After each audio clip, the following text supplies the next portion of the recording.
নবী করিম সাল্লাল্লাহু আলাইহি ওয়াসাল্লাম দেখছেন এক বুড়ি দুই তিনটা বোঝা মাথায় উঠায়, ঘাড়ে উঠায়, পড়ে যায়। নবী করিম সাল্লাল্লাহু আলাইহি ওয়াসাল্লামের রহমতের নবীর দৃষ্টি আকৃষ্ট হলো।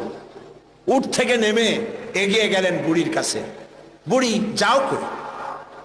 বুড়ি বলছেন, তুমি কোত্থেকে আসছো? তুমি জানো না আব্দুল্লাহর পুত্র মুহাম্মদ এসেছে সাল্লাল্লাহু আলাইহি ওয়াসাল্লাম।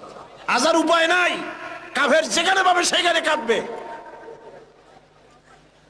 আমি আমার নিরাপদ জায়গায় পালাতে চাই। হুজুর বললেন, আমাকে দাও বোঝাগুলি, তোমার একটু আউগিয়ে দিয়েছি। বোঝাগুলি হাতে নিলেন, পথ চললেন। কিছুদিন গিয়ে মহিলা বলল, এটাই আমার নিরাপদ জায়গা, রাখো। রেখে দিলেন। বুড়ি কিছু পয়সা বের করে বলল, নাও কিছু পারিশ্রমিক। হুজুর বললেন, না, আমি কোনো পারিশ্রমিক নেব না। বুড়ির চোখ এত বড় হয়ে গেছে। কাউকে এই দেশে মানুষ মানুষের উপকার করে বিনা পয়সায়? আশ্চর্য। তুমি যে আমার পেছন থেকে মালপত্র নিয়ে কেটে বড়নি, এই তো আমার কপাল। তুমি পয়সা নেবে না? কে তুমি? আল্লাহর নবী বলেন, বুড়িমা, যার ভয়েতে তুমি কাবা শরীফের নিকট থেকে নিরাপদ জায়গা যেটাকে মনে করেছে এই পর্যন্ত এসেছো, আমি সেই মক্কা নগরীর আব্দুল্লাহর এতিম পুত্র নবী মুহাম্মদুর রাসূলুল্লাহ। বুড়ি বলছেন, মুহাম্মদ সাল্লাল্লাহু আলাইহি ওয়াসাল্লাম তোমার বিরুদ্ধে নেতৃবৃন্দ এত বাজে কথা বলেছে, আমরা ভুল বুঝেছি। তুমি এত উদার, এত মহৎ, আগে বুঝতে পারি নাই, জানতে পারি নাই। ভুলের মধ্যে ছিলাম, আমি আর কাফের রইলাম না, আমিও মুসলমান হয়ে গেলাম। লা ইলাহা ইল্লাল্লাহু মুহাম্মাদুর রাসূলুল্লাহ। নবীজি মসজিদে হারামে প্রবেশ করলেন। সব নেতারা কলা পাতা, কচু পাতার মতো থরথর করে কাঁপছে। হুজুর জিজ্ঞেস করলেন, ও কুরাইশের নেতারা, আমার কাছে আজ কি ধরনের ব্যবহার তোমরা আশা করো? তারা বললেন, ওদের রূহ কি আছে ভেতরে? সব ঠোঁটের কাছে এসে গেছে। বলছে, মুহাম্মদ সাল্লাল্লাহু আলাইহি ওয়াসাল্লাম একজন উত্তম ভ্রাতা, একজন উত্তম ভ্রাতুষ্পুত্রের কাছ থেকে যে ধরনের ব্যবহার আশা করা যায়, আমরা সেই ধরনের ব্যবহার আপনার কাছে আশা করি। নবীজি বললেন, কুরাইশের নেতারা শোনো, তোমাদের ব্যাপারে আমি আজ সেই কথাই বলবো যেই কথা বলেছিলেন আমার ভাই ইউসুফ আলাইহিস সালাম মিশরের প্রেসিডেন্ট হিসেবে। তিনি সিংহাসনে বসা, তার সামনে তার ভাইরা যখন তাকে না চিনে, তার কাছে যখন এসেছে খাদ্য খাবার নেওয়ার জন্যে, উনি তো ভাইগুলোকে চিনে ফেলেছিলেন। তিনি ওই 11 ভাই যারা তাকে কুয়ায় ফেলেছিল, ওই 11 ভাইয়ের ব্যাপারে আমার ভাই ইউসুফ আলাইহিস সালাম যে কথা বলেছিলেন, তোমাদের ব্যাপারেও আমি আজকে সেই একই কথা বলবো।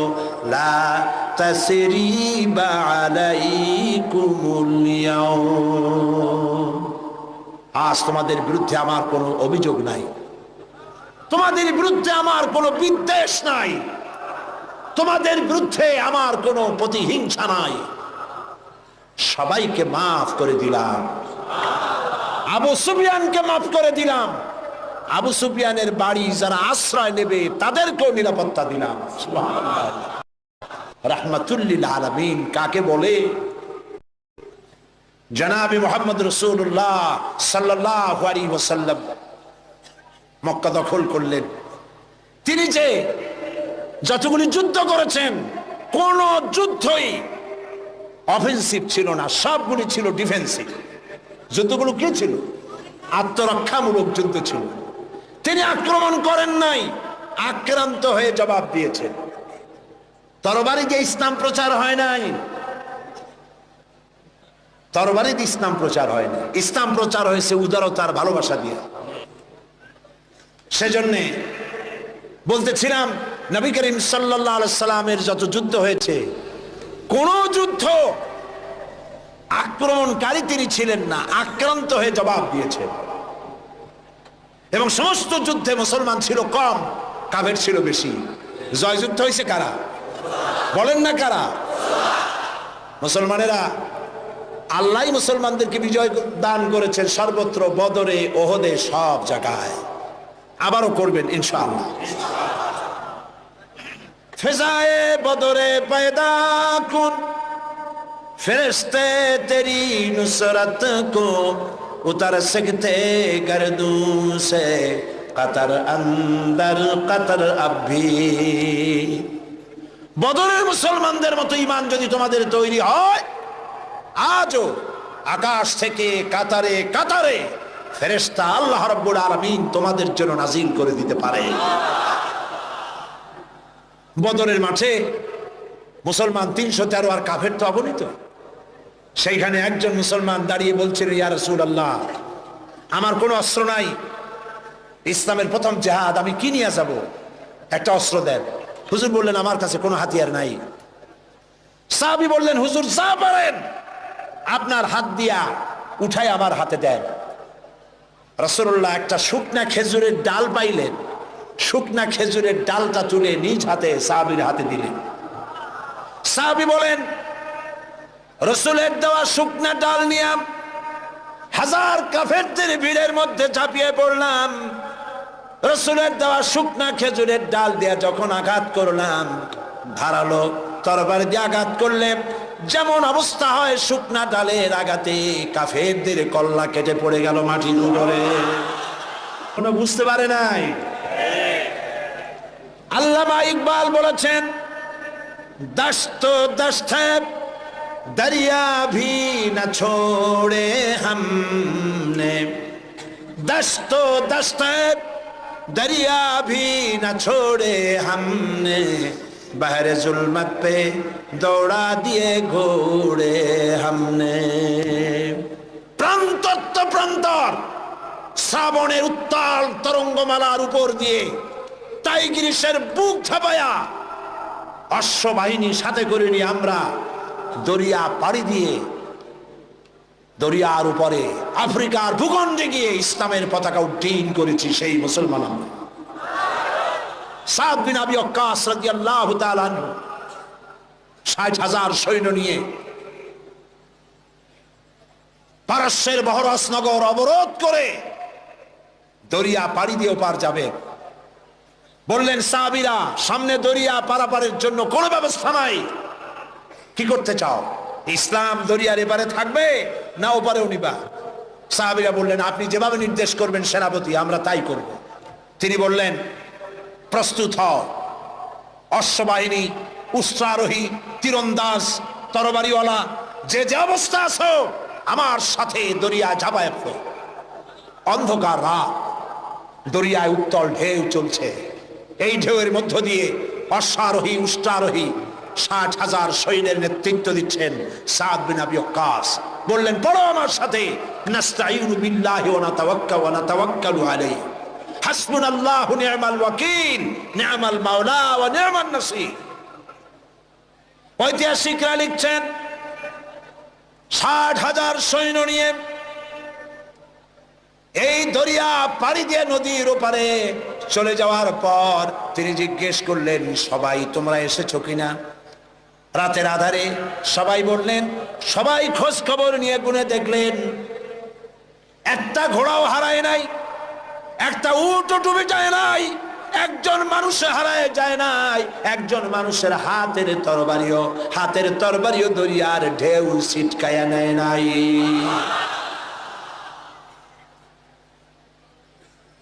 আফ্রিকার গভর্নর বুঝতে পেরেছে মুসলমানরা ঢুকেছে। সে তার সেনাপতিকে বলল, এই মুসলমানগুলির জায়গা করে দাও জঙ্গলের কাছে। জঙ্গলের ভিতরে যে সমস্ত হিংস্র প্রাণী আছে ওরাই খাইয়া শেষ করে দেবে, রাতের বেলায় যুদ্ধ করা লাগবে না। তাদেরকে ওখানে থাকতে দেওয়া হলো। হযরত সাদ বললেন, একটা মঞ্চ বানাও সাহাবীরা। একটা মস্ত মঞ্চ বানানো হলো। ইতিহাস শুনুন মুসলমান, আপনার জীবনের গৌরব উজ্জ্বল ইতিহাস মুসলমানরা ভুলে গেছে, যুবকরা ভুলে গেছে। আজকের যুবকরা চিন্তা করেছে তারা সূর্য সেনের উত্তরসূরি। আজকের যুবকরা মনে করছে তারা রবীন্দ্রনাথের উত্তরসূরি। ও মুসলমান, সূর্য সেনের উত্তরসূরি তোমরা নও, তোমরা শহীদ তীতমণির উত্তরসূরি। শাহজালালের উত্তরসূরি, খান জাহানের উত্তরসূরি, খালিদ বিন ওয়ালিদের উত্তরসূরি। মঞ্চের উপরে উঠে দাঁড়ালেন, মঞ্চ নির্মিত হয়ে গেল। হযরতে সাদ মঞ্চের উপরে দাঁড়িয়ে জঙ্গলের দিকে তাকিয়ে বললেন, লক্ষ্য করুন, আরে ভাই এত মানুষ, কারো তো পেশাব পায়খানা লাগতেই পারে, আপনারা পথ ছেড়ে দেন, তা না হলে আপনাদেরই অসুবিধা হবে। মঞ্চের উপরে দাঁড়িয়ে হযরতে সাদ বললেন, ইয়া আইয়াতুল হাসারাত ওয়াস সিবা নাহনু আসহাবু রাসূলুল্লাহ সাল্লাল্লাহু আলাইহি ওয়াসাল্লাম ফারজিউ ফাইন্না নাজিলুন ফামান ওয়াজাদনা বাদাহু কাতালনাহু। ও জঙ্গলের হিংস্র প্রাণীরা, শুনে রাখো, আমরা আল্লাহর নবী রাসূলুল্লাহর সাহাবী, এই এলাকায় ইসলাম প্রচারের জন্য এই এলাকায় এসেছি, আমরা এখানে রাত কাটাতে চাই। সুতরাং তোমরা যারা এই জঙ্গলের ভিতরে হিংস্র প্রাণী আছো, আমাদের নিরাপত্তার কারণে এই এলাকা ছেড়ে অন্যত্র চলে যাও। আমার এই ঘোষণার পরে যদি কোনো হিংস্র প্রাণী আমাদের সামনে পড়ে যায়, তরবারি দিয়ে ফয়সালা করা হবে। কাফেরেরা চিন্তা করলো, পাগলেরা কয় কি, মঞ্চ বানাইয়া বাঘ সিংহরে ওয়াজ করতেছে, একটা কথা হইল। কাফেরেরা দেখলো হযরতে সাদের বক্তৃতার পরে মানুষের চক্ষু বিস্ফারিত করে জঙ্গলের ভিতর থেকে সিংহের লাইনে সিংহ, বাঘের লাইনে বাঘ, সাপের লাইনে সাপ, যার যার আন্ডা বাচ্চা মুখে নিয়ে লাইন করে জায়গা ত্যাগ করে চলে গেল। সেই মুসলমান আমরা, আবার সেই দিন ফিরে আসতে পারে, ফিরে আসবে ইনশাআল্লাহ। বলি ইনশাআল্লাহ। মুসলমান জীবন দিতে জানে, জীবন দিতে জানে। মুসলমান তাদের ঈমান নষ্ট করতে পারবে না। আমরা আর কিছু পারবো না, এদেশে বসে দোয়া তো করতে পারবো না, তাও পারবো না কেন? দুদায়েব, চেচনিয়ার প্রেসিডেন্ট দুদায়েব, তিনি রাশিয়ার আক্রমণে যখন চেচনিয়া তছনছ হয়ে যাচ্ছিল, তখন তিনি একটা নিউজ ইন্টারনেটে পাঠিয়েছিলেন।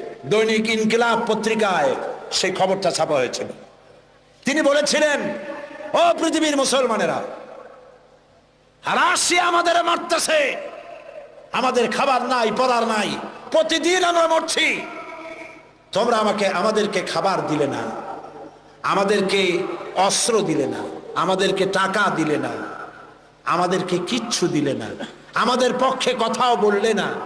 ও পৃথিবীর মুসলমানেরা, আচ্ছা এইটুকুনও কি করতে পারো না যে গভীর রাত্রে 2 রাকাত তাহাজ্জুদের নামাজ পড়ে আল্লাহর কাছে 2টি হাত উঁচু করে এ কথাও কি বলতে পারো না যে আল্লাহ, ও আল্লাহ, তুমি তো সেই আল্লাহ যে বদরের মাঠে ফেরেশতা দিয়া সাহায্য করেছিলে, তুমি তো সেই আল্লাহ যে ফেরেশতা দিয়া ওহদে সাহায্য করেছিলে।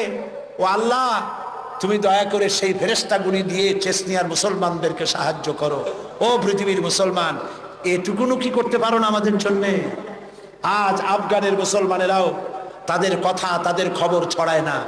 ওরা মারে, এটা ছড়ায়, কিন্তু এরা কত মারে সেইটা বলার মতো, সেইটা নিউজ দেওয়ার মতো নিউজ মিডিয়াও তাদের হাতে নাই। তাদের সাহায্য করার জন্য আল্লাহ ছাড়া কেউ নাই। এই জন্য আজ প্রাণ ভরে দোয়া করতে হবে আফগানের মুসলমানদের জন্য। আমি বাংলাদেশের এক ছোট্ট ব্যক্তি, আল্লাহর এক নগণ্য গোলাম। আমি বিশ্বাস করি, মনে প্রাণে বিশ্বাস করি, আজ হোক কাল হোক, কাবা শরীফ ভাঙতে এসে আব্রাহার যে দশা করেছিলেন আল্লাহ, আফগানিস্তানের বুকে বুশের সেই দশা আল্লাহ করে দিবেন। বুশ হবে ইতিহাসের শেষ আব্রাহা ইনশাআল্লাহ।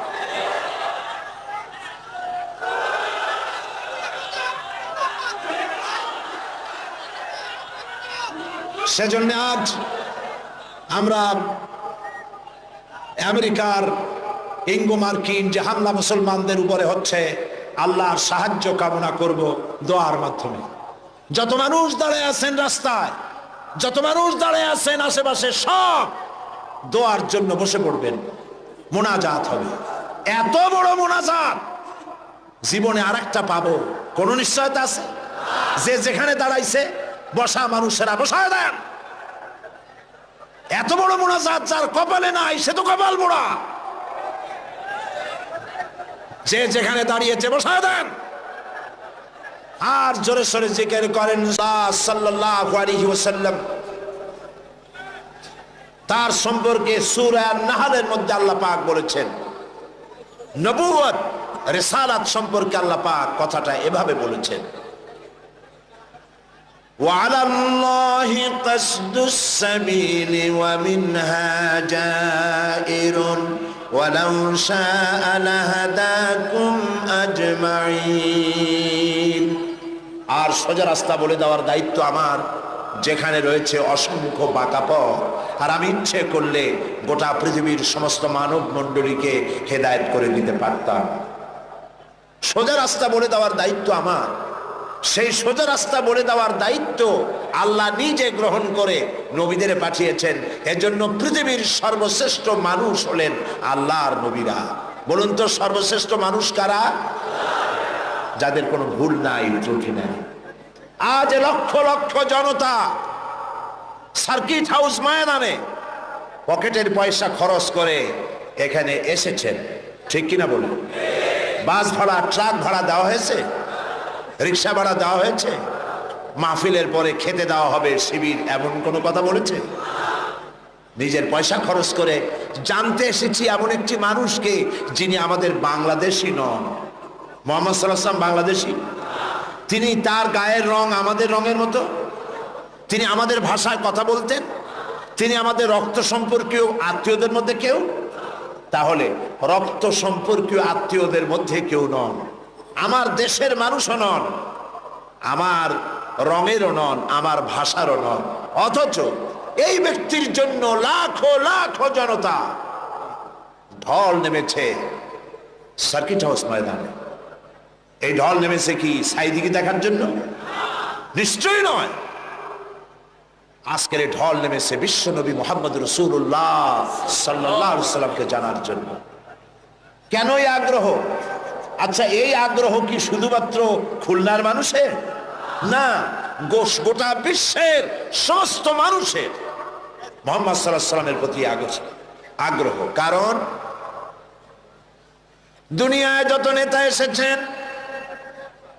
সমস্ত নেতা কথা বলেছেন, সংগ্রাম করেছেন নিজের দেশের জন্য, সংগ্রাম করেছেন, লড়াই করেছেন, জেল খেটেছেন, কষ্ট করেছেন, বক্তব্য রেখেছেন নিজের দলের জন্য, দেশের জন্য, নিজের ভাষার জন্য, নিজের আঞ্চলিক এলাকার জন্য, ঠিক কিনা বলেন? পৃথিবীর যে কোনো দেশের নেতা এই চরিত্রে, প্রত্যেকটি নেতা, পৃথিবীর যে কোনো নেতার নাম আপনি বলবেন, সব নেতা নিজের অঞ্চল, নিজের ভাষা, নিজের মানুষ, নিজের দল, এই জন্যই কথা বলেছে সারা দুনিয়ায়। বিশ্ব মানবতার জন্যে কথা বলেছেন, নারীর জন্য, সাদা মানুষের জন্য, কালো মানুষের জন্যে, নির্যাতিত মানবতার জন্যে, শ্রমিকের জন্যে, কৃষকের জন্যে, বিশ্বব্যাপী সমস্ত মানুষের অধিকারের কথা পৃথিবীতে একজনই বলেছেন, যার নাম বিশ্ব নবী, বিশ্ব নেতা, সাইয়্যিদুল মুরসালিন, আশরাফুল আম্বিয়া, মুহাম্মদুর রাসূলুল্লাহ সাল্লাল্লাহু আলাইহি ওয়াসাল্লাম। আপন চরিত্র মাধুর্য দিয়ে পৃথিবীকে তিনি জয় করেছেন। তিনি যুদ্ধ করে পৃথিবীকে জয় করেননি, যুদ্ধ করে মানুষকে প্রদানত করেননি। তিনি মানুষের মন জয় করেছেন, মানুষকে আকর্ষণ করেছেন অনুপম চরিত্র মাধুর্য দিয়ে। আল্লাহর নবী মুহাম্মদ রাসূলুল্লাহ, সবাই বলেন সাল্লাল্লাহু আলাইহি ওয়াসাল্লাম, তার চরিত্রের প্রতি আকৃষ্ট হয়েছেন গোটা বিশ্ব। আল্লাহ পাক নিজেই যার চরিত্রের সার্টিফিকেট দিচ্ছেন। আল্লাহ রাব্বুল আলামিন বলেন, ওয়া ইন্নাকা লাআলা খুলুকিন আযীম। নবী হে, আপনি হচ্ছেন মহান চরিত্রের অধিকারী। সুবহানাল্লাহ বলবেন না? কে দিচ্ছেন এই সার্টিফিকেট? কে দিচ্ছেন? ও নবী, আপনি মহান চরিত্রের অধিকারী, খুলুকিন আযীম। আযীম কাকে বলে? আরবিতে চওড়া জিনিসকে বোঝাবার জন্য বলা হয় আরিদ। গভীরতাকে বোঝাবার জন্য আরবিতে বলা হয় আমিক। কিন্তু যে চওড়া মাপা যায় না, কত চওড়া মাপার মতো কোনো ফিতা নাই, কত গভীর তা মাপার মতো কোনো যন্ত্র নাই, এত সীমাহীন চওড়া, সীমাহীন গভীর যে জিনিস, তাকেই বলা হয় আযীম। নবী হে, আপনি এমন মহান চরিত্রের অধিকারী যা পৃথিবী কেউ মেপে কুলাতে পারবে না। সুবহানাল্লাহ। এই সার্টিফিকেট দিচ্ছেন আল্লাহ রব্বুল আলামিন নিজেই। পৃথিবীর মধ্যখানে আল্লাহ তাকে পাঠালেন। শৈশব, কৈশোর, যৌবন কাটালেন যে মানুষদের মধ্যে, তারা তাকে আল আমিন বলল, সত্যবাদী বলল, বিশ্বাসী বলল। জীবনে একটি মিথ্যে কথা বলেননি। আপনারা বলেন এটা কত বড় কথা, এইটা কত বড় কথা। সারা জীবনে একটি মিথ্যে কথা উচ্চারণ করেননি মুখ দিয়ে। সুবহানাল্লাহ বলবেন না? কাউকে ঠকাননি, কাউকে প্রতারণা করেননি, কাউকে নিন্দা করেননি, কাউকে গালমন্দ করেননি, পরচর্চা, পরনিন্দা করেননি, কাউকে ব্যথা দেননি। সারা জীবন অন্যের ব্যথা শুনে ব্যথা মুছেছেন দুই হাতে, নিজে ব্যথা পেয়েছেন, কাউকে ব্যথা দেন নাই। বিশ্বনবী মুহাম্মদ সাল্লাল্লাহু আলাইহি ওয়াসাল্লাম, আল্লাহ পাক এই সুন্দর মানুষটিকে, এই মহান মানুষটিকে পৃথিবীতে পাঠালেন কি জন্য? আল্লাহ রাব্বুল আলামিন কোরআনে কারীমের ভিতরে পরিষ্কার করে বলেছেন, হুয়াল্লাযী আরসালা রাসূলাহু বিল হুদা ওয়া দীনিল হক লিইয়ুযহিরাহু আলাদ-দীনি কুল্লিহি ওয়ালাউ কারিহাল মুশরিকুন। আল্লাহ হচ্ছেন তিনি যিনি তার রাসূলকে দ্বীন হক, সত্যের বিধান সহকারে পৃথিবীতে পাঠিয়েছেন, এই জন্যে যাতে করে তিনি সমগ্র বিশ্বের মানুষের উপরে আল্লাহর আদর্শ, আল্লাহর ইসলামকে বিজয়ী করে দেন।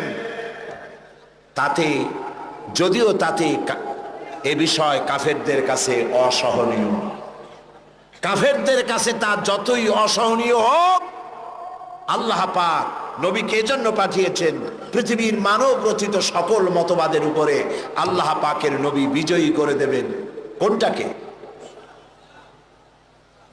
আপনারা শুনতেছেন না বোধহয় ঠিক মতো। কোনটাকে? ইসলাম। ইসলামকে বিজয়ী আদর্শে পরিণত করার জন্য আল্লাহ পাক তার রাসূলকে পৃথিবীর বুকে পাঠালেন। নবী করিম সাল্লাল্লাহু আলাইহি ওয়াসাল্লাম দ্বীনের দাওয়াত শুরু করেছেন। 40 বছর বয়সের সময় নবুয়ত পেলেন। উতর কর গারে হেরা সে সুয়ে কওম আয়া, উতর কর গারে হেরা সে সুয়ে কওম আয়া, और एक नुस्खे किमिया सतलाया। হেরা পাহাড় থেকে নবী করিম সাল্লাল্লাহু আলাইহি ওয়াসাল্লাম নেমে আসলেন, হাতে আনলেন পরশ পাথর। সেই পরশ পাথরের নাম হচ্ছে কোরআন শরীফ। সুবহানাল্লাহ বলুন।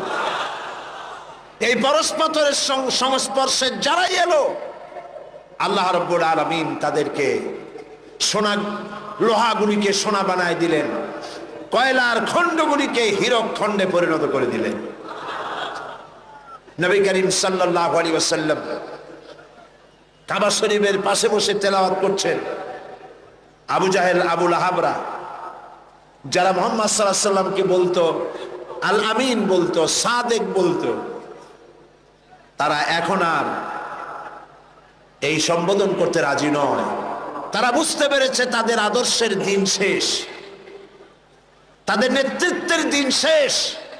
মুহাম্মদ সাল্লাল্লাহু আলাইহি সাল্লাম নতুন এক আদর্শ নিয়ে এসেছেন।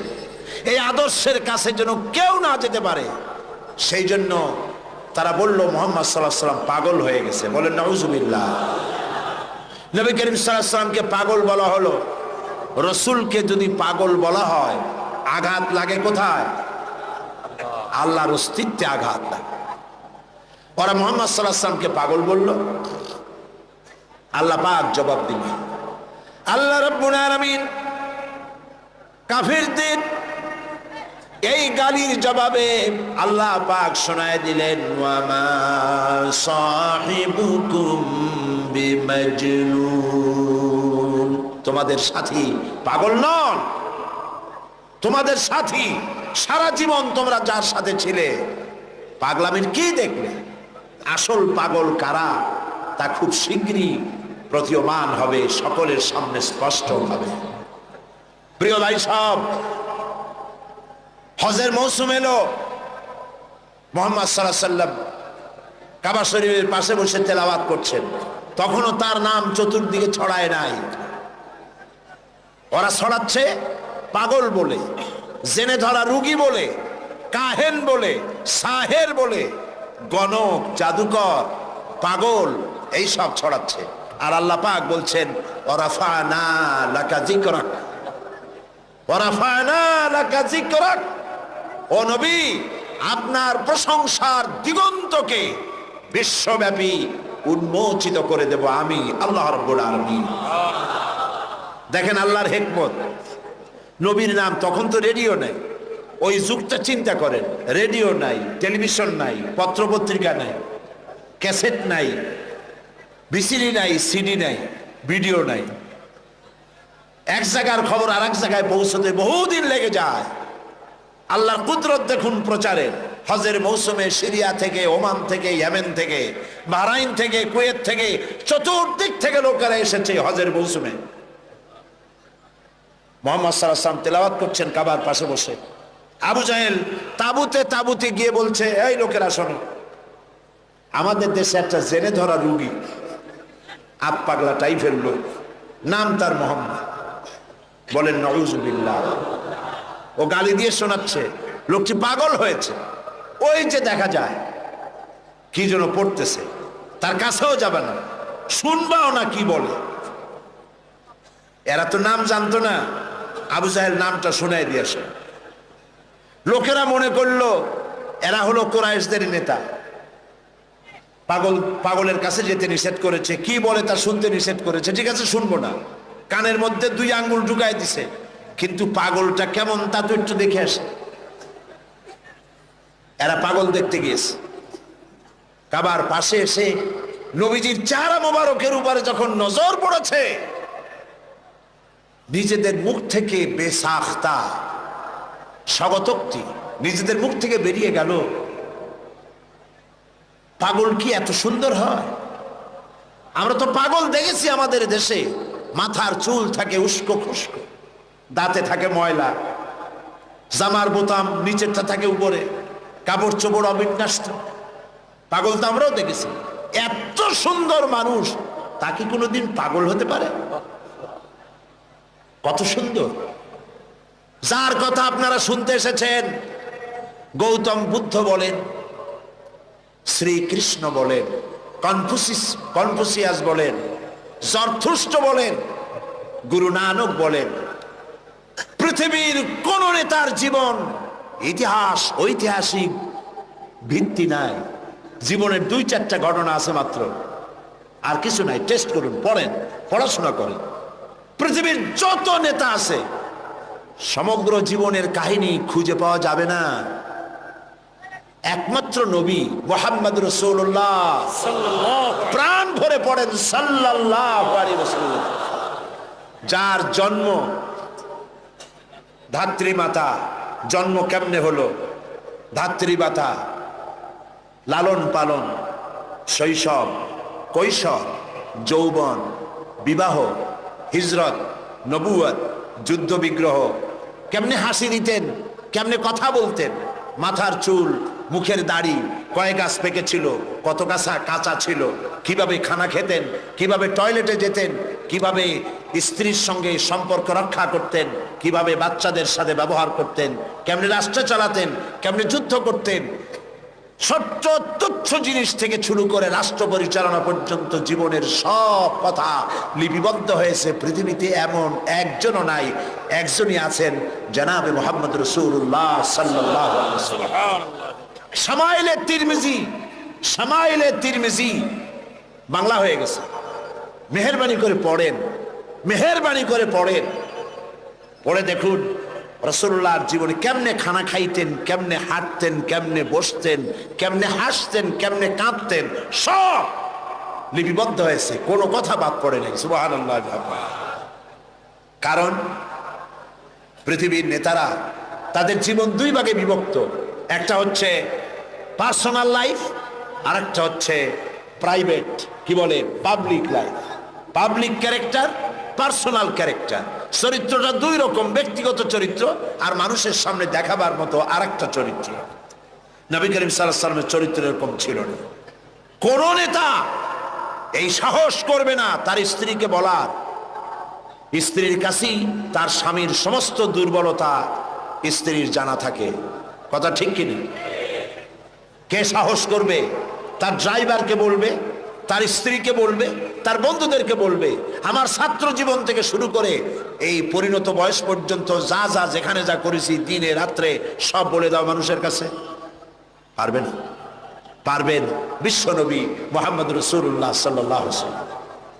আল্লাহর নবী সাহাবায়ে কিরামদের বলেছেন, ও আমার সাহাবীরা, দিনের আলোতে আমার ভিতরে যে আচরণ তোমরা দেখতে পাও, রাতের আধারে আমার ভিতরে যে আচরণ তোমরা দেখতে পাও, ও আমার স্ত্রীরা, রাতের আধারে কপাট বদ্ধ রুমের ভিতরে আমার যে আচরণ দেখতে পাও, বদ্ধ দরজার বাইরে দিনের বেলায় রাতের বেলায় যে আচরণ আমার দেখতে পাও, যে চাল চলন দেখতে পাও, সব কিছু খুলে খুলে মানুষের সামনে বলে দাও।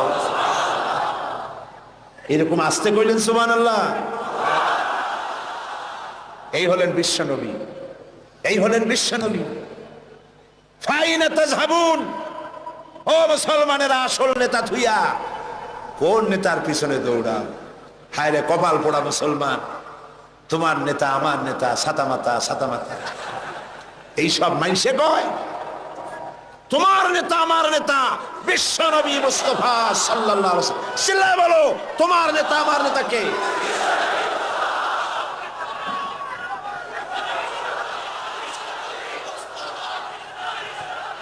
জনাবে মুহাম্মদ রাসূলুল্লাহ, জনাবে মুহাম্মদ রাসূলুল্লাহ। সবাই বলেন সাল্লাল্লাহু আলাইহি ওয়াসাল্লাম। সুবহানাল্লাহ, কি চরিত্র, কি সুন্দর। হযরত আনাস রাদিয়াল্লাহু তাআলা আনহু 8.5 বছরের কিশোর, একেবারে বাচ্চা না, 8.5 বছরের কিশোর মুহাম্মদ সাল্লাল্লাহু আলাইহি ওয়াসাল্লামের খেদমতে নিয়োজিত হয়েছেন। আপনারাই বলেন, 8.5 বছরের ছেলে, সে কি সব কথা বোঝে? তারা যদি বলা হয় গরম পানি আনো, সে তো ফ্রিজের পানি নিয়ে আসবে, বুঝতে পারবে না। স্যান্ডেল আনো, আনবে জুতা। বিছানা বিছাও, বিছানা উঠায় থবে। ছোট্ট মানুষ তো, ভুল হইতেই পারে।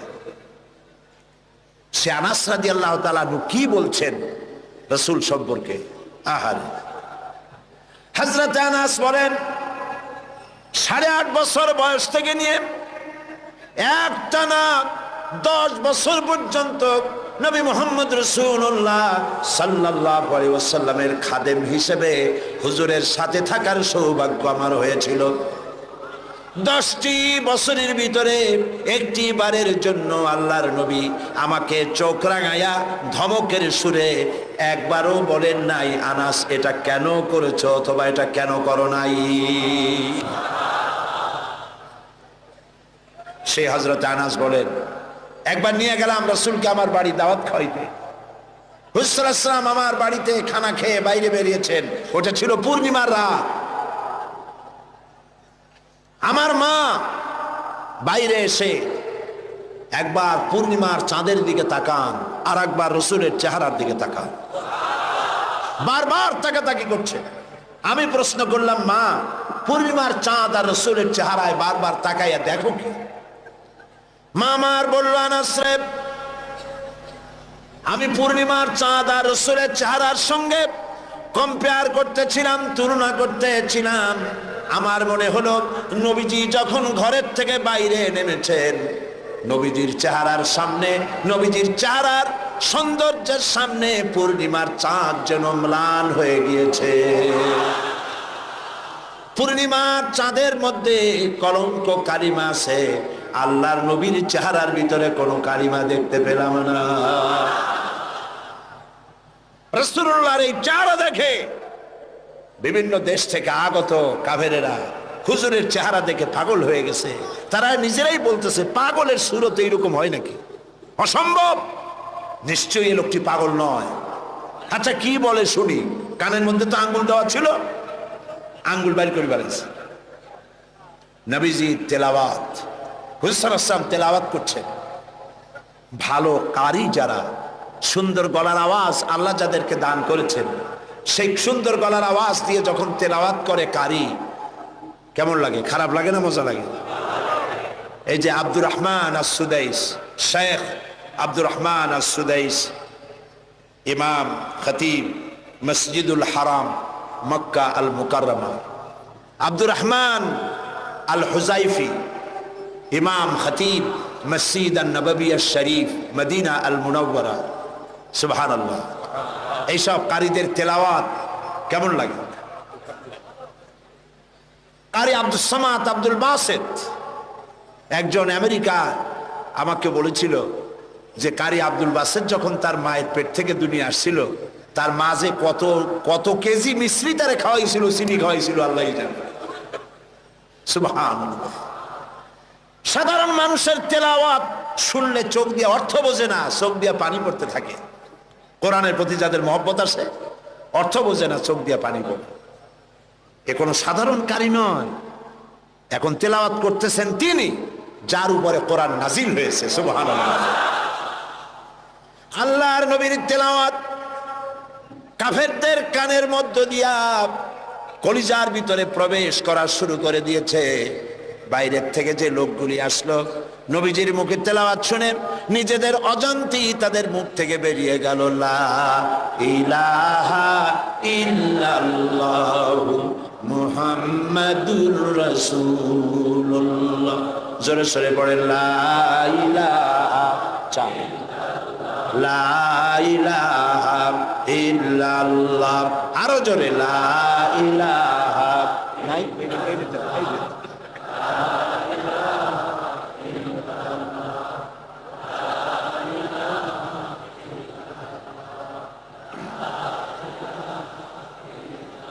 লা ইলাহা ইল্লাল্লাহু মুহাম্মাদুর রাসূলুল্লাহ। নবী করিম সাল্লাল্লাহু আলাইহি ওয়াসাল্লামের অনুপম চরিত্র মাধুর্যের মধ্য দিয়ে ইসলামের দাওয়াত ছড়িয়ে পড়ল সবখানে। সিরিয়া, কুয়েত, কাতার, বাহরাইন, মিশর সব দিকে ছড়িয়ে পড়তে লাগলো। কাফেরেরা বাধার বিন্ধ্যাচল সৃষ্টি করলো। তারা নেতৃত্ব দিতে চাইলো, রাসূলুল্লাহ নেতৃত্ব নেন নাই। আবু তালেব বলেছিল, আবু তালেবের তারা কি বলেছিল, মুহাম্মদ সাল্লাল্লাহু আলাইহি ওয়াসাল্লামকে শুধু একটা প্রস্তাব দেন, সোনা দানা সুন্দরী নারী যা চায় সব দেব, তবু যেন লা ইলাহা ইল্লাল্লাহ এই দাওয়াতটা যেন না দেয়। তাহলে বোঝেন লা ইলাহা ইল্লাল্লাহ কত কি বিপ্লবাত্মক কথা। আমরা বুঝি না বলে আমাদেরকেও অ্যাকশন করে না, যারা শোনে না, যারা শোনে তাদের মধ্যেও অ্যাকশন করে না। মুহাম্মদ সাল্লাল্লাহু আলাইহি ওয়াসাল্লামের কাছে যখন এই প্রস্তাব গেল, এই প্রস্তাব তিনি মেনেছিলেন? মেনেছিলেন?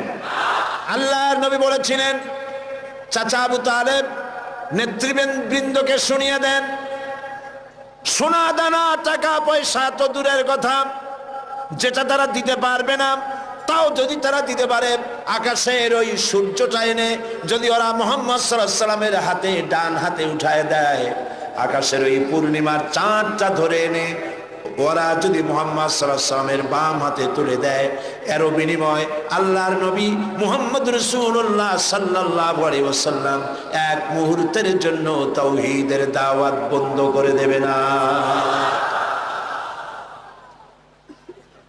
আমি এসেছি পৃথিবীর বুকে ইসলামকে বিজয়ী করার জন্য। আল্লাহ পাক তার রাসূলকে সাহায্য করলেন, 13 বছর মক্কায় থেকে লোক তৈরি করলেন। বন্ধুরা, ইসলাম শুধু নামাজ, রোজা, হজ, যাকাত সর্বস্ব নয়। ইসলাম কমপ্লিট কোড, এটা হলো পূর্ণাঙ্গ জীবন বিধান যা মানুষের জীবনের সবটাকে কন্ট্রোল করে। এটা বুঝতে চায় না ধর্ম নিরপেক্ষবাদীরা। আল্লাহ তৈরি করেছেন ইসলাম, শয়তান তৈরি করেছে সেকুলারিজম। ধর্ম নিরপেক্ষ মতবাদ কে তৈরি করেছে? জোরে বলেন, কে করেছে? শয়তান তৈরি করেছে। আর আল্লাহ সৃষ্টি করেছেন, তৈরি করেছেন মানবতার কল্যাণের জন্য ইসলাম। সমস্ত নবীদেরকে আল্লাহ পাক কিসের উপরে পাঠাইছেন? কি প্রচার করতে পাঠাইছেন বলেন? জবাব দেন, কি প্রচার করতে পাঠিয়েছেন? ধর্ম নিরপেক্ষ মতবাদ প্রচার করতে আল্লাহ যে নবীকে পাঠাইছেন সেই নবীর নাম কোন? কোন নবীকে পাঠাইছেন? ধর্ম নিরপেক্ষ মতবাদ প্রতিষ্ঠার জন্য পৃথিবীতে এসেছে শয়তান। কে এসেছে? চিল্লায় বলেন। কাজী ওদের কাছে ধর্ম হলো বিপদ, ধর্ম নিরপেক্ষ মতবাদীদের কাছে ধর্ম হলো বিপদ। আর ইসলাম মানবতার কল্যাণ সাধনে পৃথিবীতে ইসলাম এসেছে। তুমি কেন ধর্ম নিরপেক্ষ মতবাদী হবে? তোমাকে ইসলামে আসতে হবে, কারণ ইসলাম আল্লাহর তৈরি করা। 13 বছর বসে লোক তৈরি করলেন নবীজি। কেমন লোক? আবু বকর, ওমর, ওসমান, আলী, আব্দুর রহমান বিন আউফ, আবু উবাইদা ইবনুল জাররাহ, খাব্বাব, খুবাইব, আম্মার রিদওয়ানুল্লাহি তাআলা আলাইহিম আজমাইন। এই সব সাহাবী সব তৈরি হয়ে গেল। এই পথে, ইসলাম প্রতিষ্ঠার পথে বাধা দিল বৃদ্ধরা, আর সহযোগিতা করলো যুবকেরা। তাও সুবহানাল্লাহ কইতে ইচ্ছা করে না। দেখেন নবীজি কি বলছেন। আল্লাহ নবী বলছেন, উসিকুম বিশ-শাবাবি খায়রা ফাইন্নাহুম আরাক্কু আফইদা লাকাদ বাসানি আল্লাহু বিল হানিফিয়্যাতি সামহা ফাহালাফানি আশ-শাবাব ওয়া খালাফানি আশ-শায়ুখ। ক্বালা নবী সাল্লাল্লাহু আলাইহি ওয়াসাল্লাম। আল্লাহর নবী বলেন, আমি তোমাদেরকে নসিহত করছি, যুবকদের ব্যাপারে তোমরা কল্যাণকামী হবে। কারণ আল্লাহ রাব্বুল আলামিন উদারতা সহকারে এই পৃথিবীতে দ্বীন প্রতিষ্ঠার জন্য আমাকে পাঠিয়েছেন। এ ব্যাপারে আমাকে সাহায্য করেছে যুবকেরা, আর বিরোধিতা করেছে বুড়োরা। যুবক এরাই আমাকে সাহায্য করেছে। দেখেন বিরোধিতা যারা করলো তাদের বয়স কত? আবু জাহাল, আবু লাহাব, উতবা, সাইবা, মুগিরা, গোষ্ঠী সুদ্ধা সব 40-এর উপরে। এদের বয়স 40-এর উপরে। আর যারা নবীকে সহযোগিতা করলেন, আবু বকর, ওমর, ওসমান, আলী, আব্দুর রহমান বিন আউফ, জুবাইর ইবনুল আওয়াম রিদওয়ানুল্লাহি তাআলা আলাইহিম আজমাইন, সব 37, 26, 17, 8.5 এইরকম বয়স। হযরত আলী যখন ইসলাম কবুল করেন বয়স ছিল 8.5 বছর মাত্র। সুবহানাল্লাহ কইতে ইচ্ছা করে না। জুবাইর ইবনুল আওয়াম, আব্দুর রহমান বিন আউফ মাত্র 17 বছরের যুবক। ওমর রাদিয়াল্লাহু তাআলা আনহু মাত্র 26 বছরের টগবগে ভরা যুবক। যুবকরা সাহায্য করেছে, বুড়োরা বিরোধিতা করেছে। তাই বলে আজকে যে সমস্ত বৃদ্ধরা এখানে আছেন তারা মন খারাপ করবেন না। আমরাও কিন্তু ওই কালটা কাটায় আসছি, যৌবন কালটা, ঠিক না? আমি তো আপনাদের দলে, আমরা ওই কালটা কাটিয়ে এসেছি। তবে সেই কালটা যদি আল্লাহর দ্বীনের কাজে লেগে থাকে সেটাই হলো কিসমতের কথা। সুবহানাল্লাহ। এই সৌভাগ্য ইসলামী ছাত্র শিবিরের। আলহামদুলিল্লাহ বলি, আলহামদুলিল্লাহ বলি। বন্ধুগণ, নবী করিম সাল্লাল্লাহু আলাইহি ওয়াসাল্লাম দ্বীন প্রতিষ্ঠার লক্ষ্যে 13 বছর পূর্ণ হয়ে গেল, মদিনায় লোক তৈরি হয়ে গেল, মক্কায় লোক তৈরি হয়ে গেল, এবার রাষ্ট্র ক্ষমতা হাতে নেওয়ার পালা। আজকের এই বিশাল জনসমুদ্রে ধর্মনিরপেক্ষ মতবাদী আদর্শে যদি কোনো বিশ্বাসী ব্যক্তি থাকেন, আমি আমার ওই ভাইকে বলবো, লক্ষ্য করে শোনেন, হিজরতের বেলায় রাসূলুল্লাহকে আল্লাহ কি শিখাচ্ছেন। যারা ধর্ম আর রাজনীতি আলাদা মনে করেন, ধর্মনিরপেক্ষতার আদর্শে বিশ্বাসী হওয়ার কারণে তারা কান খুলে শুনুন রাসূলুল্লাহকে হিজরতের সময় আল্লাহ কি দোয়া শিখালেন। আল্লাহ রাব্বুল আলামিন নবীজিকে শিখালেন হিজরতে, নবীজিকে শিখানো হলো রব্বি আদখিলনি মুদখালা সিদকিন ওয়া আখরিজনি মুখরাজা সিদকিন ওয়াজআলনি মিন লাদুনকা সুলতানান নাসীরা। আয় আমার রব, আমাকে সত্যের সাথে প্রবেশ করাও, সত্যের সাথে আমাকে বের করো, আর সুলতানে নাসির আমার হাতে দাও। সুলতানে নাসির দুনিয়ার সব মুহাদ্দিসিন মুফাসসিরিনে কেরাম একমত, সুলতানে নাসির মানে রাষ্ট্রীয় পাওয়ার। আয় আল্লাহ, তুমি আমাকে রাষ্ট্রীয় পাওয়ার হাতে দাও, রাষ্ট্র ক্ষমতা দাও। রাষ্ট্রীয় ক্ষমতা হাতে পেলেই জনগণকে ভালো বানানো যায়, শুধু নসিহত করে মানুষকে ভালো বানানো যায় না। ঠিক কিনা বলেন? ঠিক কিনা বলেন? রাষ্ট্রীয় ক্ষমতা হাতে থাকতে হয়। রাষ্ট্রীয় ক্ষমতা যদি ভালো মানুষের হাতে থাকে মানুষ ভালো হয়, খারাপ মানুষের হাতে থাকলে মানুষ খারাপ হয়ে যায়। কারণ উপরের পানি নিচে নামে, নিচের পানি কখন উপরে যায় না। রাষ্ট্রের হুকুম মতোই তো দেশ চলে। এই রাষ্ট্রীয় ক্ষমতায় যারা থাকে তারা যদি সন্ত্রাসী না হয়, জনগণ সন্ত্রাসী হইতে পারে না। রাষ্ট্রীয় ক্ষমতায় যারা থাকে তারা যদি দুর্নীতিবাজ না হয়, তাহলে জনগণও দুর্নীতিবাজ হইতে পারে না। রাষ্ট্রীয় ক্ষমতায় ভালো মানুষ যদি যায় তাহলে দেশ ভালোভাবে চলতে পারে। ঠিক কিনা? আল্লাহর নবী আরো বলেছেন, আকাশের অসংখ্য তারকা পুঞ্জের ভেতরে পূর্ণিমার চাঁদের যে মর্যাদা, আল্লাহ রাব্বুল আলামিনের নবী বলেন আমার উম্মতের মধ্যে আমার ওলামাদের সেই মর্যাদা। এদেশে ইসলাম, সততা, চরিত্র, দ্বীন, ঈমান যতটুকু টিকে আছে তা আলেমদের কারণে, হাক্কানি পীর বুজুর্গদের কারণেই তা টিকে আছে। সুবহানাল্লাহ বলেন, আলহামদুলিল্লাহ বলেন। ইসলামী আন্দোলন, আলেম ওলামা, পীর বুজুর্গ, মাদ্রাসা মসজিদ, এরা এদেশের ঈমান, আমান, চরিত্র, দ্বীন, আমানতদারি, টুপি, দাড়ি এরাই টিকায় রাখছে। আলহামদুলিল্লাহ বলেন। সেজন্য ভাইরা, নবী করিম সাল্লাল্লাহু আলাইহি ওয়াসাল্লাম পৃথিবীতে এসেছিলেন দ্বীন প্রতিষ্ঠার জন্য। কাফেরেরা বরদাস্ত করতে পারে নাই। তারা চেয়েছে আল্লাহর দ্বীনকে দুনিয়া থেকে মিটায় দেবে। ওরা চায় দ্বীন মিটায় দেবে, আল্লাহ চান দ্বীন প্রতিষ্ঠা করবেন। কথা টিকবে কার? বলেন টিকবে কার? আল্লাহ রাব্বুল আলামিনের কথাই টিকবে। কালিমাতুল্লাহি হিয়াল উলিয়া, আল্লাহর কথাই সর্বোচ্চ থাকবে। আল্লাহ রাব্বুল আলামিন কোরআনে কারীমের মধ্যে বলে দিয়েছেন, ওয়ালা তাহিনু ওয়ালা তাহজানু ওয়া আনতুমুল আ'লাউনা ইন কুনতুম মুমিনিন। কোনো ভয় নাই, কোনো চিন্তা নাই, যদি তোমরা মুমিন হও আমি আল্লাহ রাব্বুল আলামিন তোমাদেরকে জয়ী করে দেব। বিজয় তোমরাই লাভ করবে। নবী করিম সাল্লাল্লাহু আলাইহি ওয়াসাল্লাম হিজরত করলেন, মক্কা শরীফ থেকে মদিনায় চলে এলেন। তিনি আজ মদিনা স্টেটের প্রেসিডেন্ট। সুবহানাল্লাহ বলেন। রাতের আধারে এসেছেন, রাতের আধারে এসেছেন একজন মানুষ সাথে নিয়ে।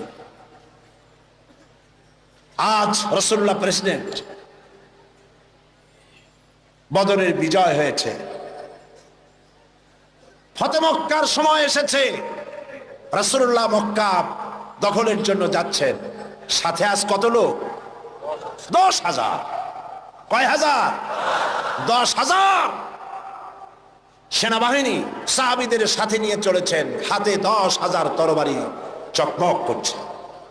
মক্কার পাশে এসে যখন পৌঁছে গেছেন, আরে যে ব্যক্তি রাতের আধারে একজন মানুষ সাথে নিয়ে আত্মগোপন করে মদিনায় এলেন, আল্লাহ তাকে আজকে প্রেসিডেন্টের বেশে মক্কায় পৌঁছায় দিচ্ছেন। সুবহানাল্লাহ। আল্লাহকে বিশ্বাস করো। ইউসুফ আলাইহিস সালামকে যারা কুয়ার মধ্যে ভালাইছিল, কারা ভালাইছিল? বাইরা। কুয়ার মধ্যে যারা ভালাইছিল তারা তো মনে করেছিল কুয়ায় ভালাই দিছি, এটা মরণ কুয়া, কিন্তু ওরা তো জানে না এটা